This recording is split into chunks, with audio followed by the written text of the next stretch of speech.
Казвам се Марчин, а това е Радислав. С него ще правим видеа на тема футбол и по-често ще го виждате в канала. Днес мислим ние двамата да ви кажем 5 футболни клуба и за тях малко информация и какво очакваме от тях да стане през идващото лято. Нека да започваме!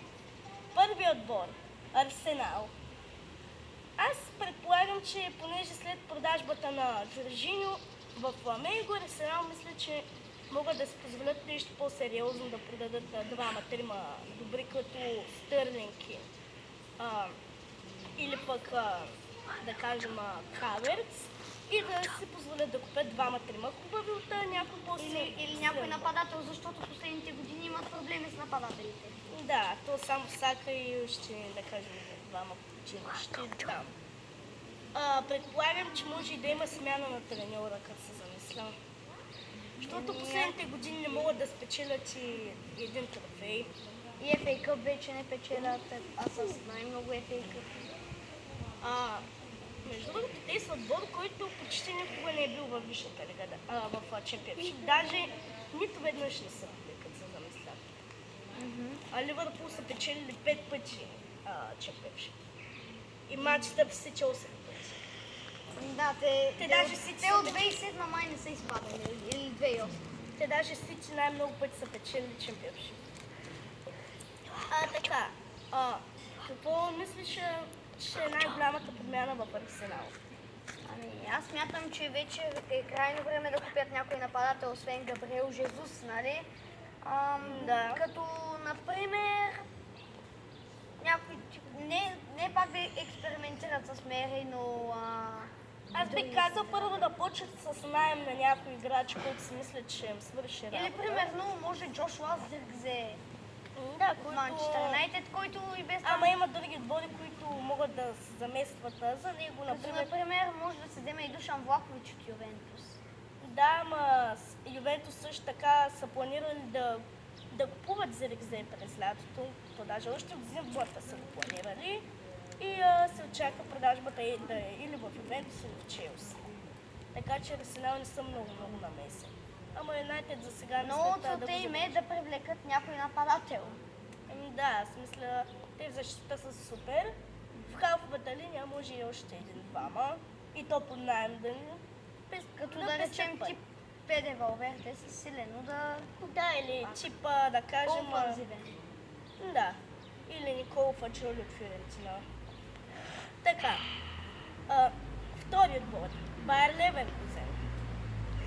Леверкузен през този сезон ще бъдат много интересен отбор през едния сезон. И след продажбите на Жереми Фримпонг, вече на Чаби Алонсо, който отива в Реал Мадрид. Реал Мадрид, да. И то не продажба, наемане. Понеже те Реал Мадрид Анчелоти ги напусна, подаде с оставката и отиде в Бразилия. А Чаби Алонсо, понеже те Реал Мадрид още от зимата планират да го наемат за треньор и то така и стана. Но и дилемата около Вирц, какво може да стане? Може да отиде в Челси. Ливърпул. Ливърпул. Ливърпул отпрачка 3 оферти за Вирц. И последната беше 150 милиона. И Байер Леверкузен отхвърли трети и вече Ливърпул не знам какво ще правят. Още малко и вече се откажат. И на мен ми е чудно кой ще поеме Байер Леверкузен най-вече. Наистина това ще е доста интересно. Така, да продължаваме нататък. Трети отбор. Милан. Мисля, че Милан този сезон не бяха от най-хубавата си форма и трагедия. И Джани Райндер, тяхната звезда, отиде в Манчестър Сити. Така, когато той мина успешно медицинските прегледи. Милан останаха без треньори и наеха Легри малко по-късно. Те вече смениха 2 треньора за годината. Първо почнаха с бяха почнали бе. Няма значение. И после наеха Серджио Консенсало, който е баща на един от играчите на противник на Милан. те даже първия матч на Серджио Консейсао начало на Милан беше срещу самия му син. И в края на годината, когато свърши вече серия А всички кръгове, документацията на Серджио Консейсао в Милан свърши. А и Милан дори много се нуждаят от нападател. Също и те, както Макар че засегнаха те и имат Арсенал. много, те имат вече 11-12 нападателя. Да, но говорим за такива нападатели, които да почнат да бележат голове. То само с Хименес, Леао, Йович и Тео Ернандес мисля, че няма да стане. Дори Тео Ернандес играе защитник. Понякога. Не той. Да, На мене ми е чудо какво ще стане на този Пулишич, понеже имаше доста спекулации, че през лятото ще го продават. Чудо ми е как Алегри ще се случи. Също Какво ще стане с Йович, понеже те, когато беше началото Серджи Консейсао, когато пое Милана, той веднага включил Лука Йович в отбора, защото преди това предишният треньор беше изключил извън групата. аз искам да те прекъсна и като кажа, че Рубен Лотосичи дойде от Челси с огромни очаквания да се превърне в лидер на отбора и постоянно да отнема топката, но като отиде нямаше никакъв резултат от неговата работа. При мен още по-чудо ме какво така докъдето бях стигнал. Мисля, че Челси май няма да купят Майк Маняно Милан, понеже те вече с двете оферти са провалиха и мисля, че няма да, както ви казах, те първо 25 милиона предложиха, после 28, нищо не се получи. Пък плюс това това е най-добрият вратар на Милан и смисъл, ако го предадат. Най-скъпим ще е Отбора ще остане без играчи. Спорчиел, единствено. Или Скоропски, ако се върнат. Ама те продадоха ли Скоропски или не? Той беше на Болония. Той е на Болония. Той преди беше на Рома, де. Така че Милан спешно се нуждаят от вратар. Някой резерви. Майк няма се напусне, това ще бъде доста лош момент. Буквално те единствените им вратари са Напа Рава Напо, и който е юноша на 20 години, и Марко Спорчиело, който той е доста възрастен и скоро може да прекрати кариерата си. Пък Майк Маняно е още младши и доста от големите грандове. най-добрите вратари. 8-я най-добър. Един от най-добрите нападатели. Вратари. Да. И мисля, че Спортел може да прекрати кариерата си скоро, понеже той на 33, какво да очакваш от толкова възрастен вратар. И тъй, що националният вратар на Норвегия Орион Милан още на 34 играе дори в националния отбор с Поляр, както и беше с Леви Или пък Ашен. Пепе Рейна, който е в Комо на 40 години. Между другото, той прекрати кариерата си до преди няколко дена и вече пое Вилярреал като треньор. Така, отбор номер 4. Аз предлагам отбор номер 4 да бъде Манчестър Сити. Тази година Сити спечелиха FA Cup, ама Не спечелиха и FA Cup. Кристал Палас спечелиха и FA Cup. бърках се. Но и като купиха Тиджани Райндерс и отслабиха доста Милан, халфовата им линия ще стане доста по-силна.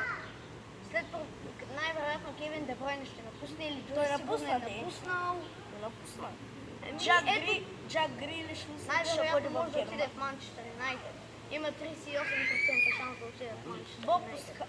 Оскар Боб също. Оскар Боб. Той Оскар Боб е другия нападател на Сити, така че нямат голям. Той даже понякога играе в халфовата линия. Само Холанд, единствено Холанд си е напред. Кой му е заместник? Много интересно. Буквално Реал Мадрид изпуснаха шанса да вземат Холанд и там лъминя А малко. в някои не малко смисъл. още. Иначе щяха направо да са топ машини. Ого. Но и... Той още сезон е се очаква. юноша, де. Да. Още дори не е пълнолетен. Да, той даже буквално той трябва да поиска разрешение от родителите си, че да може да харчи парите, милионите, които е събрал в Барселона. Ого. И доста голямата му заплата, която получава. Която Милиона на беше... година. Аз мисля, че относно Сити спешно се нуждае тук да заместят на Холанд. Някой по-така в неговата сянка, но Нуждае си се имат заместник. Не като преди Хулиан Алварес, който да не направи нищо, да е звезден нападател, да отиде в Атлетико Мадрид и да стане звездата на отбора. Но и Фил Фолдън, който по-скоро е халфбак. Нямат заместник. някъде и за това ще им трябва. Пък плюс това Холанд Чила ще е тренер нападатели и останалите са юноши. Да. Какво се очаква от тях? Вратарите. Те могат да имат Едерсон и Штефан Ортега, ама им трябва трети. Те си имат третия, Ама той е е юноша учил. малко. И ще им Има трябва. четвърти, който пък е доста възрастен, Скот Карсън, на 40 години. Да, между другото Милана си имат един вратар, който през лятото показва като свободен агент. Той вече е свободен агент. В футбол не. В футбол не. Но И той темата беше на- Сити. Ау. Кой може да привлече Сити? Оф, Така как че, ти кой куче. нападател може да привлекат Сити? Могат ли да върнат Габриел Жезус или да се Рахим Стърлинг не е бил. Не беше в Сити. Като бобачка И така отиде после в... малко. Защото аз помня беше в Арсенал, в Челси, после беше в по-слабите. Началото беше в Ливърпул. Да, после отиде в слаб английски отбор. Добре, но вече да почваме с петият отбор. Така, отбор номер 5. О, Този то отбор е 10 лева национален и плача, специален. бъде Оля Пушки мили. Италианския национален отбор. Изтръпнах. Мисля, че италианският национален отбор се нуждае от нов треньор, както вече стана ясно в вчерашен матч срещу Молдова, в който казаха много. Лучано Спалети. Да, той си подаде оставката, той не се подаде заради слабите резултати, като 3-0, като паднаха от Норвегия. Конкретно в мача с Молдова имаха два опасни шанса. Единия го вкараха, но обаче беше отсъдена засада. Но пък втората атака беше през второто по време, когато Италия доминираха, но пак не се виждаше кой може да изведе атаката на отбора. Според мен на Италия им трябват защитници повече, защото доста част са контузиха. Калафиори са контузи, Бонджорно са контузи. Не, той има, не е ли наказан? Също така. Не. Не, той има сега нация. Сабона е контузен. Като цяло Те има доста буквално контузии. вместо да вземат някой силен, като да кажем като Ачерби, или пък силен или пък да кажем някой по... Защото Ачерби е доста възрастен вече. Не Да, но все става пак за- има доста силни резултати. Да, при корнерите може да бъде хищник в наказателното поле. Да, или като Балдан Суперова. Да, вместо това са избрали Давиде Пола от Верона, който е за 7 милиона и буквално той нищо не е правил толкова блестящо. Да, наистина. сезон. И това на мен ми направи впечатление, че И те даже го пускат пред някои добри защитници, като Удоджи, като Нонто и като не, Удоджи играе като крило. някой защитник. Да, той играе като баба. Да, те пускат, да кажем, Пополо или Раниери от Фиорентина, първи пред някои доста големи защитници, като Гачи, като Доджи, като Уфред Нонто. И не, Уилфред Нонто не заслужава да е в националния отбор, дори според мен. Да, ама все пак си все пак си има... А имаме и още един любител на футбола. Да, това малкото момиченце дойде при нас и тя искаше да се включи. Казва се Калина и просто малко малко е объркана и иска да участва в видеото. Искаш ли да видиш? И така, с това приключваме нашето видео.